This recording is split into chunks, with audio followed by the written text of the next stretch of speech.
Hey everybody, welcome to Wellness Wednesday. My name is Robin Ennis. I am a licensed clinical social worker in the state of Colorado, and I am with my co-host, colleague, Beth Gustin, a licensed professional counselor, also in Colorado. And so we're coming with you today with the topic of reasonable accommodations in school, work, whatever the environment may be, really advocating for yourself and what that looks like.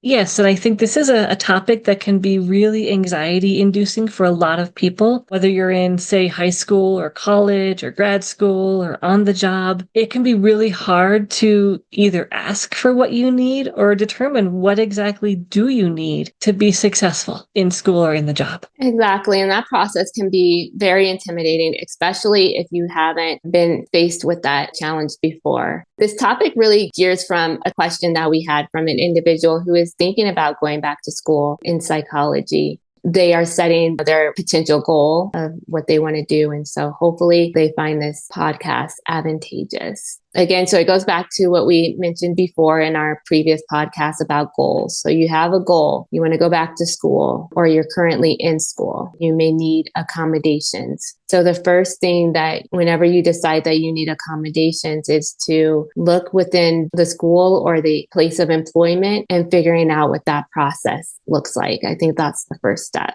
I would agree with that. And I think for going back to school, if you have and I apologize if I call this the wrong name, I have not been to school in almost 20 years. So when I was there, it was called the Student Disability Services Center. And that is the place that you would start with if you were looking for some support to get accommodations so you could be successful in school. If it's work, you might have conversations with HR. Yep. Exactly. Beth, I was smiling because it's been 16 years since I've been back to school, and we refer to it as disability support services. And this online school that I'm in now, they call it Office of Access Services. So I get really tripped up and I still say disability support services. And I'm like, oh, wait, but that's a different office name with the school. But yes, those are the two places where you start disability support services or whatever they may call it at your school, and then place of employment is HR. So when you get into contact with them, I know that one thing that they require is documentation from your physician or your treating provider showing that you have a particular disability and what type of accommodations you may need and what that looks like. I think it's also helpful to, talk with your doctor, or if you have a therapist, or, talk with someone about what accommodations might you need. For example, is it extra time on exams? Is it large print materials? Is it access to materials in an audio format? Is it someone to take notes for you in class? Is it to sit up front so you can see the professor and the board better or the projector better? What is it that you need so that you will be successful? Is it assistive technology? That might be a conversation you need to have with your state rehabilitation service. Like here we have Division of Vocational Rehabilitation. That might be a resource you would contact to help you with employment goals or with school goals, to help with funding for assistive technology, for example. So a lot of factors and variables kind of come into play when you are thinking about which accommodations you need and how to go about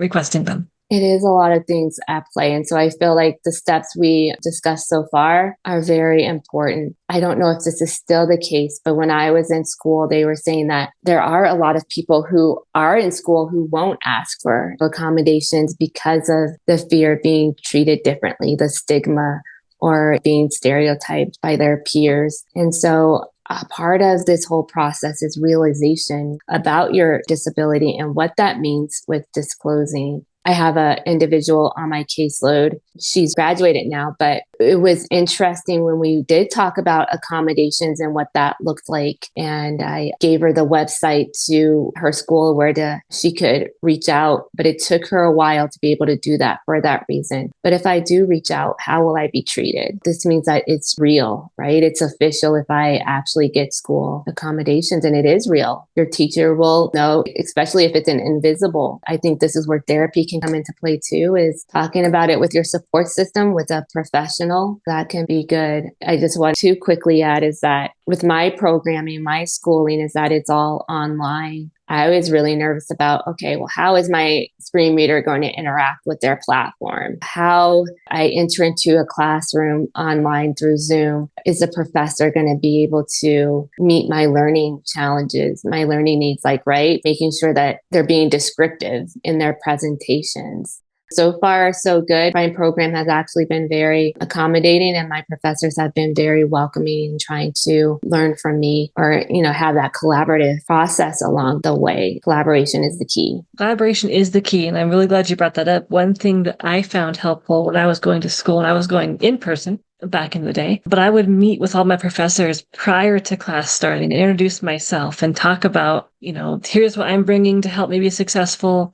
Can we work together to make sure that I stay successful? Here's what I would need from you. And just being very clear in what my needs were. And I think, trying to build that collaborative relationship even prior to classes starting was helpful. Yes, it is very helpful. And I'm glad you mentioned that, right? So that is one thing that I did, is reaching out to the professor ahead of time. Try to engage with them before school starts. However, if school has already started, it's okay to definitely still reach out, but the best ideal thing to do is to create that communication so that both of you can have time to prepare for the class and make the necessary adjustments before you're fully in the midst of the class. I agree. I think we've covered everything. I just really emphasize taking care of yourself emotionally, because accommodations, it can be very daunting, especially depending on where you are in the adjustment process with your type of disability. So having that level of awareness and really advocating for yourself, that's where the key. And it takes time. It's scary. It's overwhelming, and it can be exhausting, but it's doable and it's possible, and you're worth it. So reminding yourself, I am worth it. I deserve to be here, and these accommodations will help me succeed.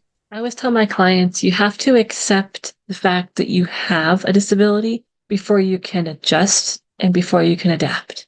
And so if you don't have that acceptance piece, please work on that, because that will give you the self-esteem and the advocacy skills to adjust and adapt and get the support you need to be successful. Because Robin's right. You are worth it. You're important. You matter, all those things.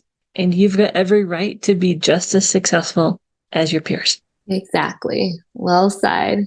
Thank you again for joining us for this episode of Wellness Wednesday. We are going to do an episode next on self-care, so please tune back in for that. And as always, if you have any topic suggestions that you would like us to talk about, please get a message to us, give us a phone call, leave us a voicemail. We always like hearing from you, and we do always answer your questions. It may take us a bit, but we do get there. Please take care of yourselves and stay grounded. Yes, take care. Until next time. Oh yeah, Wellness Wednesday with Beth and Robin. Gonna settle it down. Oh yeah, get your feet planted on the ground. For more podcasts with the blindness perspective, check us out on the web at www.blindabilities.com. And be sure to subscribe to the podcast wherever you listen to podcasts. And if you want to leave us some feedback, give us a call at 612-367-6093. We'd love to hear from you.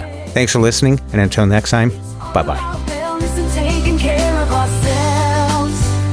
It's all about you and taking care of yourself. Oh yeah.